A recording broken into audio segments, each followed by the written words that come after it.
යාරි පරීක්ෂණේ අපේ යුතුයකම. අපි අත්දකින දේ මනුස්සයාට කියලා දෙන්න. යුග පෙරලියක් වෙනවා. යුග පරිවර්තනයක්. මනුස්සය මමත්වයේ තුල හිතන දෙයක් තියෙනවා වැරදි දෙයක්. මේක හොඳට තේරුම් ගන්න ඕනේ.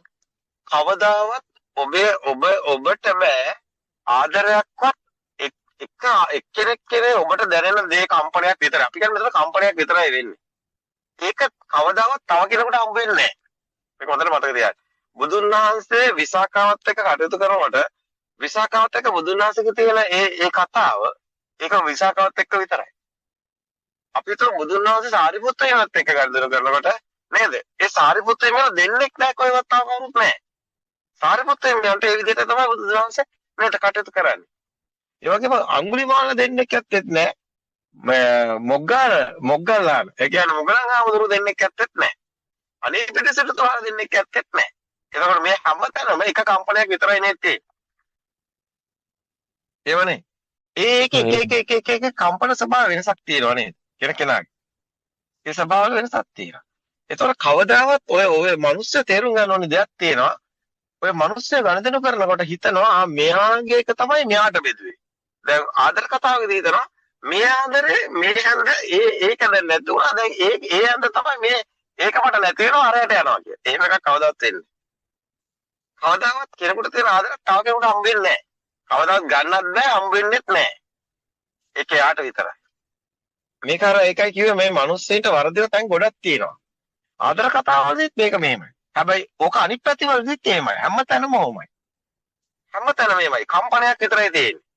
එතන යන්නේ තත්ත්‍ර මේ බුදුරජාණන් කියන්නේ එතන කම්පනයක් විතරයි තියෙනවා මානෙනි කියන. ඒක පුජා කතාවලදීත් එහෙමයි සබදාමෙදිත් එහෙමයි ඕනම තැනක එහෙමයි. ඒක තේරෙනවද කියන්නේ? එහෙමයි. එකක් තව එකක් කවදාවත් වෙන්නේ නැහැ. මේක හොඳට තේරෙන්න. එතකොට කතා ගොඩාක් අවසానයි. මිනිස්සුන්ට ඉරිසියාව එන්නේ, වෛරය එන්නේ, ක්‍රෝධය එන්නේ, හැම එකම එන්නේ මේ මිනිස්සු මේවා තේරුම් ගන්න නැති නිසා. මේකේ සබදාමක් තියෙන නේචර් එකක් වගේ. මේක ධර්මතාවයක් තියෙන්නේ. ධර්මතාවය කියවම සේරම ටිකයි තියෙන්නේ. ආයි සබදාම කිව්වමත් ඕකේ තියෙන චිත්‍ර රූප. අපේ ධර්මතාවයක් තියෙනවා කිව්වම ඒකට එහෙම කියන්න බෑ. නේද?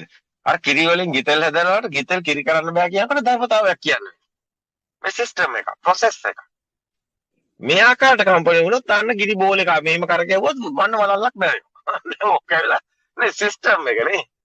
වලල්ල බෑවෙන සිස්ටම් එක. ඔන්න ඔය වගේ කතාවක්. දැන් අතරම ගොඩ දැන් මෙතන අර කම්පනයක් යන්හි තතත් විපස්සති කියනකොට එතන කම්පනයක් කියලා ගන්නකොට අපි ශබ්දය කියන්නේ එක ආකාරයක කම්පනයක්. වර්ණය කියන්නේ තව ආකාරයක කම්පනයක්. උණුසුම සීතල කියන්නේ තව ආකාරයක කම්පනයක්. දැන් අතරම ගොත් දැන් මේක වෙන ආකාර වෙන ආයතන නේ වෙන කම්පන. මෙන්න මේකම තමයි ඔබ කිසි කෙනෙක් කවුරුත් කලබල වෙන්න ඕනේ නැහැ. අතරම ආරණ්‍යසේවකේ තව කෙනෙක් නැහැ. ආරණ්‍යසේවකේ තව කෙනෙක් කියන්නේ කවදාවත් හම්බ වෙන්නේ නැහැ. කවදාවත් හම්බ වෙන්නේ. කවදාවත් හම්බ වෙන්නේ නැහැ. තථාගත සම්මා සම්බුදු පියාණන් වහන්සේගේ තව කෙනෙක් ඉන්නවා. කවදාවත් හම්බ වෙන්නේ නැහැ. අයියේ. එතන එක කම්පනයක් විතරයි. මේක දකින්න ඕනේ. මේක තේරුම් ගන්න. මේක ධර්මතාවය. ඇත්තටම ආරණ්‍යහන්සේගේ කම්පන ස්වභාවات එක්කලා පොඩි කාලේ ඉඳලා ඒ අත්දැකීම් එක්කලා කාටද කියන්න පුළුවන් ආරණ්‍යහන්සේගේ සසරෝගයේ මොන වගේ ස්වභාවයකින් සකස් වෙලා මේ විදිහේ කම්පනයක් මේ මොකද සකස් වෙනවද කියන්නේ. ඒක ලේසි නෑනේ. ඒක කියන්න බෑනේ. කියන්න බෑ. ඒක කොපි කරන්න බැරි එකයි. ඔක් කොපි කරන්න බෑ. කාගේ හරි තව කෙනෙක් එකක් ආවොත් ඒක වෙන කම්පනයක්. මේ කම්පනය නම් නෙයි. අර දේවදත්ත බුදුන් මරලා බුදු වෙන දැකලුවානේ. දේවදත්තට බැරි එක. නූතනේ කරන්න පුළුවන් වේද කාටවත්? කාටවත් කරන්න බෑ. ආරණ්‍යසි උස්මට ගියොත් ගියා එතනින් ඒ කතාව අවසానයි. අසස් සිටි ඔබ සැමට ස්තුතියි. ඒක තමයි කතාව. ඒක තමයි ඇත්ත. තව කවුරු කෙනෙක් යමක් කරනකොට ඒකේ ඒ කතාව. ඒක වෙන එකක්. මේක හැමතැනම මෙහෙමයි. අපි මිනිස්සු ගණන් කරනකොට එක මිනිස්යාගේ ස්වභාව. දැන් අපි ගත්තොත් නේද?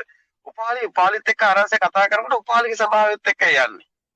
හැබැයි ආරංශය ආයිමත් උතර නිශාන්ත මහත්තයා හරි කතා කරොත් ඒක වෙන ස්වභාවයක්. එයාගේ ස්වභාවයත් එක්කයි යන්නේ. ඒ කම්පන ස්වභාවය අපිට දැනෙනවා. ඒ ස්වභාවයත් එක්ක තමයි ගනුදෙනු. අපි තව කෙනෙක් එක්ක කතා බහ කරනකොට ඒ කම්පන ස්වභාවයත් එක්ක වෙන්නේ. ඔක හැම තැනම ඕන. ගැණු පිරිමි ભેදයකින් තොරව. වයස අදාළත් නැහැ. මේ පුජ්‍යල භාවයෙන් ඔබ අයින්ට වෙලා ඔබ ඔබ මේ හැම දෙයක්ම අත්දකින්නවා. ඔබගේ පුජ්‍යලය පැත්තකට දාලා. මං හිතන්නේ ඔබ ලෝකේ ඉන්න ශ්‍රේෂ්ඨව කියලා. මේ නිවනටත් එහෙමයි. ඔබට බැරිත් ඒකයි. ඔබට නිවන් දකින්න ඕනිත් ඒකයි. ඇත්තටම කිව්වොත් මෙතන ධනයිරිනයි ලංකරොත් නැද්ද ශුන්‍යයි. මේක ගැඹුරු තැනකින් මේක පෙන්නන්නේ. ධනයිරිනයි ලංකරොත් නැද්ද ශුන්‍යයි. පරමාණු බෝම්බය හදන්න එහෙම. දෙපැත්තෙන් ධනයිරින ලං කළා මැද්දේ ශුන්‍යතාවය ගන්නවා ඒක බ්ලාස්ට් එක. ඒක තමයි ලෝකේ තියෙන විශාලම බලය. ඔබ දන්නවද ඒක? මොකද්ද මේ ලෝකේ තියෙන විශාලම බලය? අකම්පනය. ඒ ඔබේ සසර වගේත් අවසානය. යෝ බන්තේ විදිත්වාන මජ්ජේ මන්තාන අලිප්පති තම් බ්‍රූහි මහා පුරුෂෝ සේද සිම්බනි මජ්ජගා කියලා කිව්වෝක. ඔක මුළු ධර්මස්කන්ධෙම අවසාන උත්තරේ. ඔච්චරයි මේ ධර්මයේ තන තියෙන්නේ. වෙන කතාවක්. ඔබට බැරි දේ අකම්පනයයි. මුළු කතාව ඇතුළෙම තියෙන ඔච්චරයි. යෝ බන්තේ විදිත්වාන මජ්ජේ මන්තාන අලිප්පති. මේකේ තේරුම නොගැලපෙන අන්ත දෙකක් නැත්තම් මැද්දේ බලයක් නැහැ කියන්නේ. බලේ නැහැ කියන්නේ ඔබ සසරේ නිදහස් කියන්නේ. ලෝකේ තියෙන විශාලම බලය තෝකමයි. ඔයිට එහා බලයක් තුන් ලෝකෙක නැහැ. එයා කම්පණය. මේ විශ්වයේ කෙලවරයි. මේ මොහොතේ මේ සිත අකම්පිත වෙන තැනයි. තම්බ්‍රුහි මහා පුරුෂෝ. දකින්නා මහා පුරුෂයෙක් කියලා කියනවා. තෙද සිම්බනි මජ්ජග. මජ්ජේ සූත්‍රය පෙන්නන්නේ නොගැලපෙන අන්ත දෙකක් අතර බලයක් උපදිනවා කියලා කියනවා. මුළු ධර්මස්කන්ධයම අවසානයි. 84000 ධර්මස්කන්ධෙම තියෙන්නේ ඔච්චරයි.